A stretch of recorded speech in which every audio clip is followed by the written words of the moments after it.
I hope I don't have to do these very often. I was just thinking about that. I had this whole thing in my head I was going to say about what a reloaded episode is and why we're here. But what came out of my mouth when I hit the record button was I hope I don't have to do these very often. Episode 6 was released Thursday morning, early in the morning. And I got to be honest, I don't like it. That's not fair. I rarely like the stuff that I do. I don't really listen to it once it comes out other than a quick listen for quality assurance purposes. And it's not that I hate the entire episode. I don't. It's fine. But there are a couple of spots that I think that I really missed the fucking boat on. So rather than recreate the episode and then put the new version up in episode 6's place and pretend like the original version didn't happen, I figured what I would do is a air quotes reloaded thing where I fix the parts that I don't like and then fucking throw them up so now you can compare and contrast.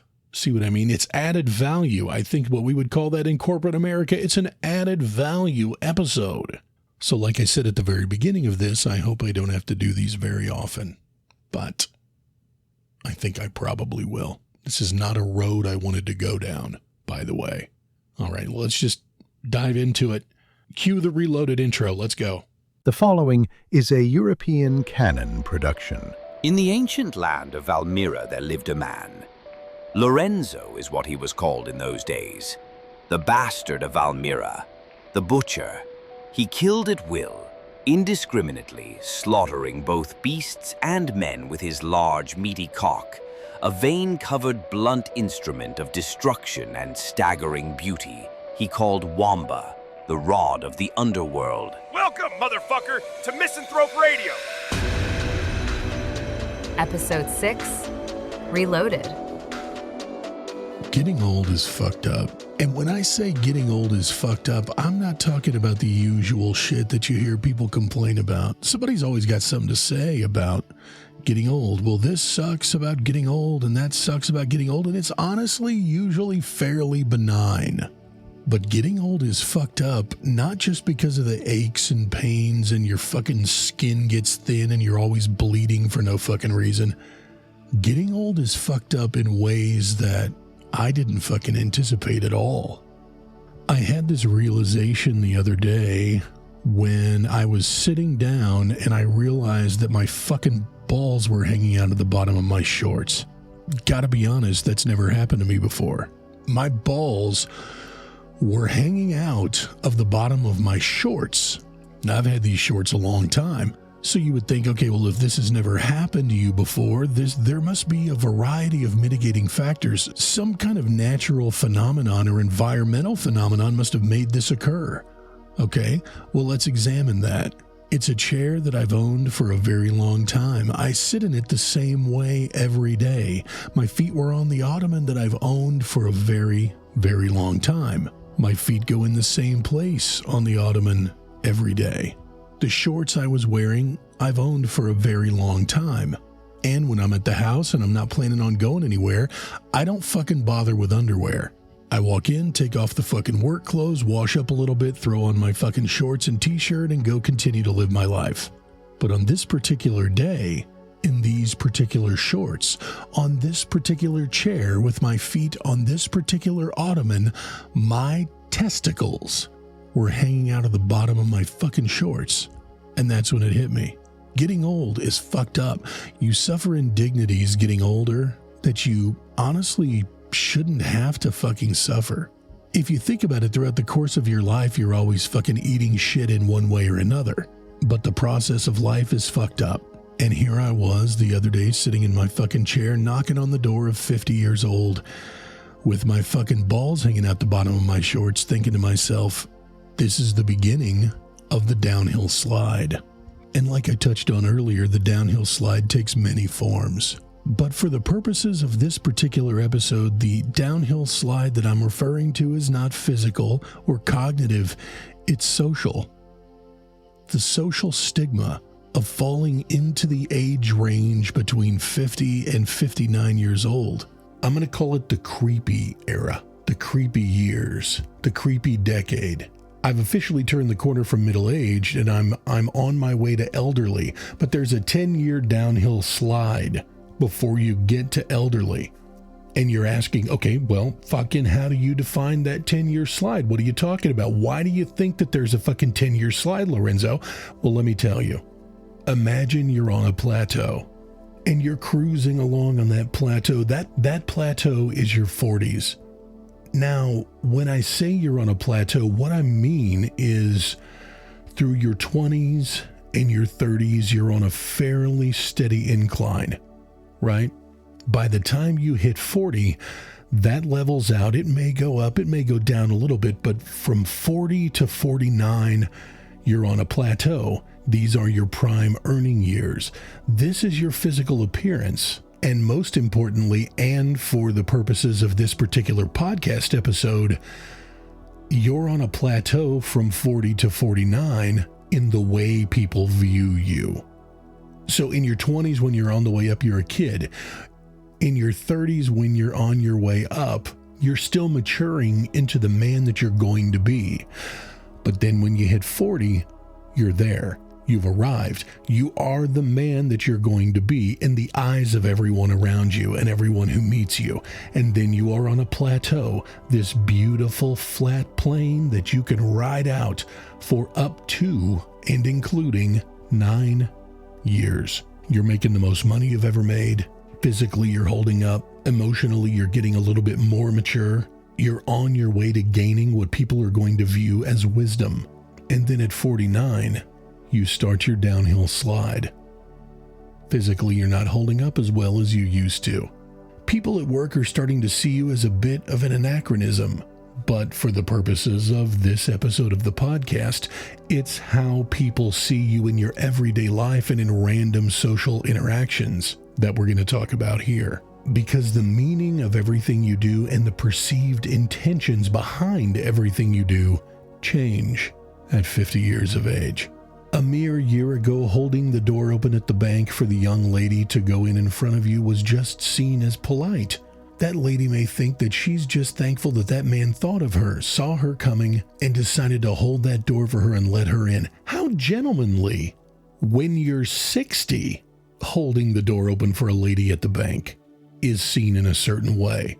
She sees 60-year-old you holding the door open going, oh my gosh, what an adorable old man. Oh, look at him. I just want to dress him up. He should wear one of those Thomas Shelby hats. He's just so cute. Thank you, sir. Thank you for holding the door for me. But between the ages of 50 and 59, the perception that they have of you holding that fucking door at the bank is completely different. Go right on ahead, miss. I've got the door for you. Oh my God, this fucking creep. Do I dare walk in front of him? He's going to be looking at my ass. I bet he touches me. If he fucking touches me, I'm screaming. That's right. Between the ages of 50 and 59, you're no longer a gentleman.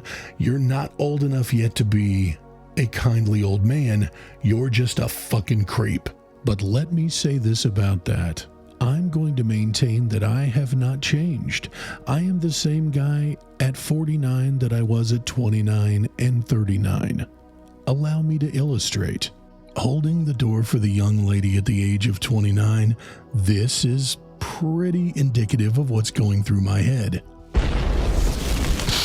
I like to smell her fucking cunt. Look at that fucking ass. It's like two puppies fighting under a blanket. I want to fucking see her tits. I want to eat her tits. I want to fucking smell her tits. I want to taste her fucking tits. Lactate on my fucking face. Lactate in my fucking mouth. Leave a snail trail up my fucking leg. Pussy, cunt, vagina, fucking ass, tits, asshole, butthole, fucking oral sex, anal sex. Jerk me off. Let me come in your fucking hair. Holding the door open for that young lady at the age of 39, this is pretty indicative of what's going through my head. Let me see that fucking axe wound. Vagina, vagina, vagina, vagina, vagina. Cunt, pussy, cunt, tits, fuck. Fuck me, fuck you, fuck us. Motorboat. Holding the door open for that young lady at the age of 59, here's what will be most likely going through my head.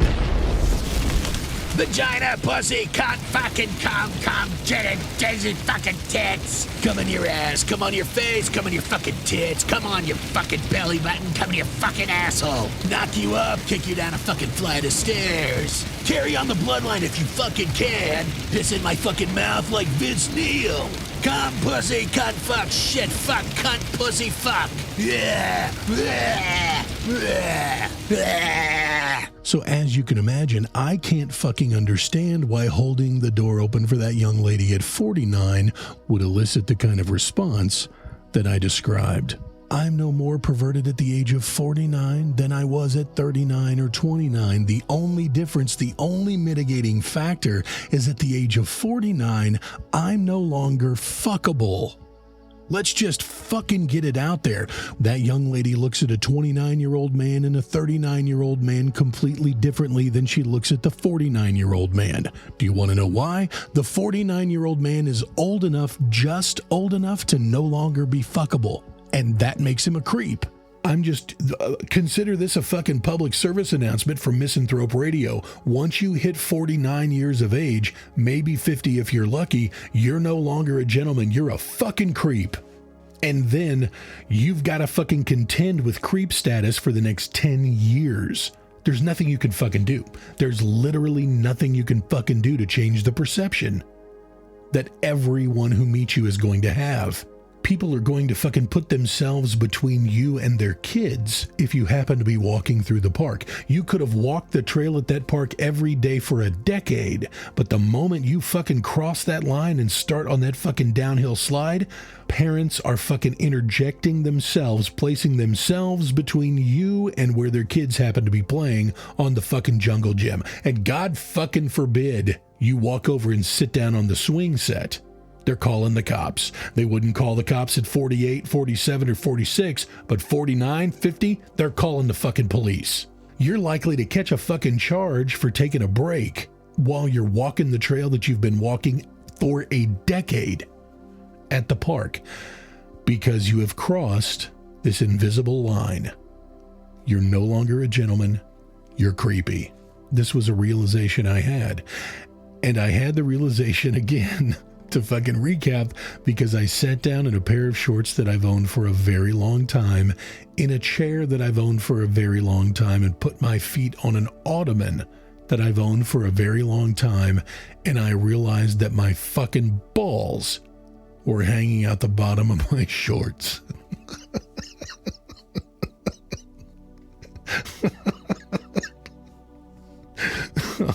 Oh, goddamn. To add that to my list of fucking trauma, please. Balls hanging out the bottom of my fucking shorts. They haven't hung in the fucking toilet yet. That's a day that I'm hoping doesn't fucking come for me.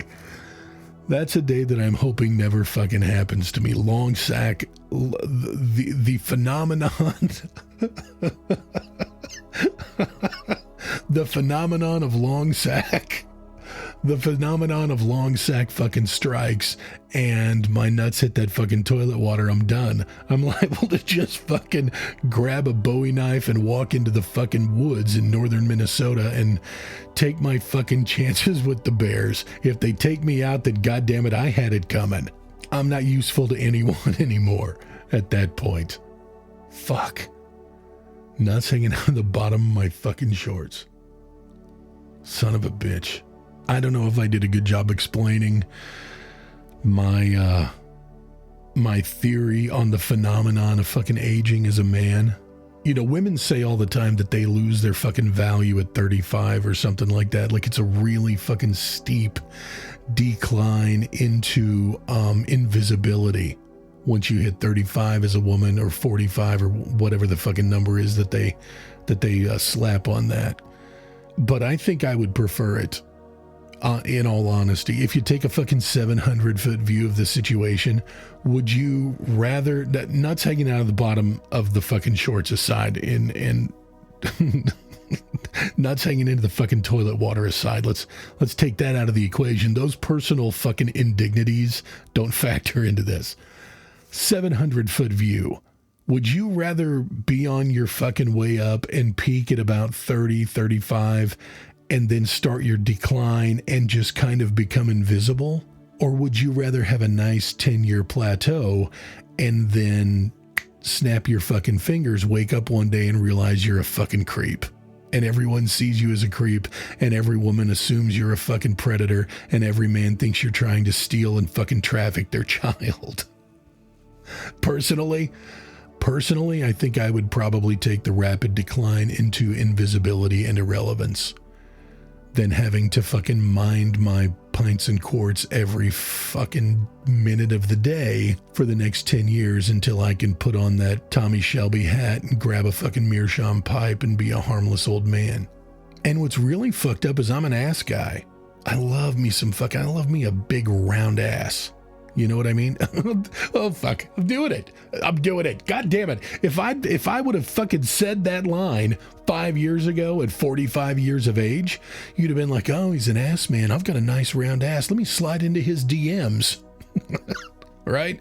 But no, I'm fucking knocking on the door of 50. I say, I love me a nice round fucking fat bulbous ass. And you're like, oh my God, the fucking creepy is dripping out of my fucking earbuds. It's going to infect me. I'm doing it. I can't even fucking say that I love a nice fat ass anymore. Son of a bitch. You see what I'm saying? A guy saying at the age of 45 that he loves a nice fucking fat ass hits different than a guy at fucking knocking on the door of 50.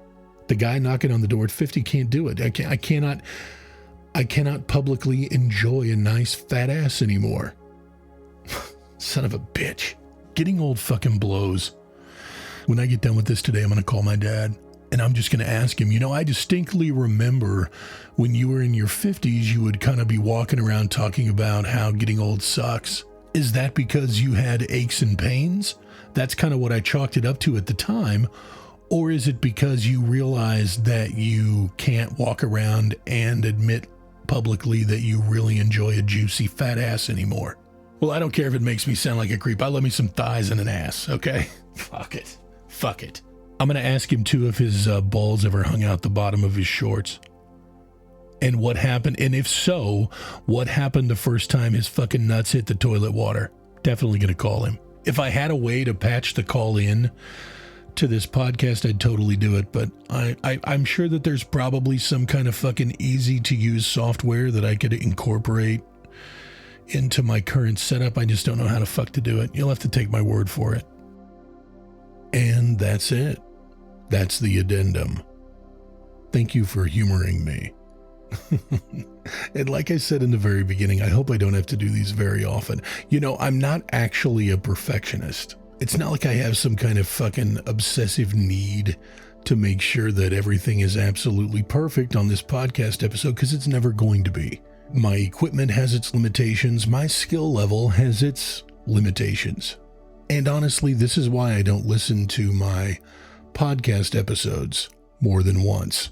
I don't know many podcasters, but in my mind, I think that podcasters listen to their own shit over and over and over again. And I just, I can't. I can't. I can already tell you without even fucking listening to this that I'm not going to fucking be happy with it, because situations being what they were, I had to use my Shure MV7 for some of the voiceover stuff today.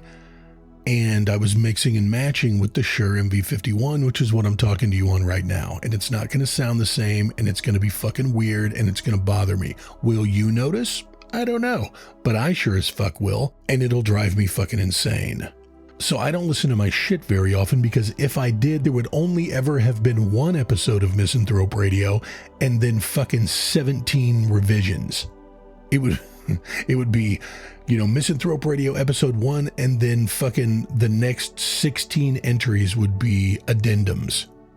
Well, I didn't like that, so let's fix this. And I didn't like that, so let's fix that. God damn it. Oh, I didn't want to go down this road. I never wanted to have to fucking revise, which is why I put a system in place where I listen for quality assurance purposes, and then I just fucking forget that episode ever happened and start looking forward to the next one. But for episode 6 of Misanthrope Radio, it's the places where I fucking missed the boat were just glaring. glaringly obvious to me. I thought, fuck, I can't do it. I'm capable of doing a better job than that, or at least telling the story a little bit differently, so I have to fucking do it. There's no way I can just leave it that way. All right. Again, thank you for humoring me. Thank you for coming along on this episode 6 Reloaded edition of Misanthrope Radio. Hopefully there won't be a bunch of reloadeds in the future. I don't know. There's no way to fucking tell. All right. Until next time.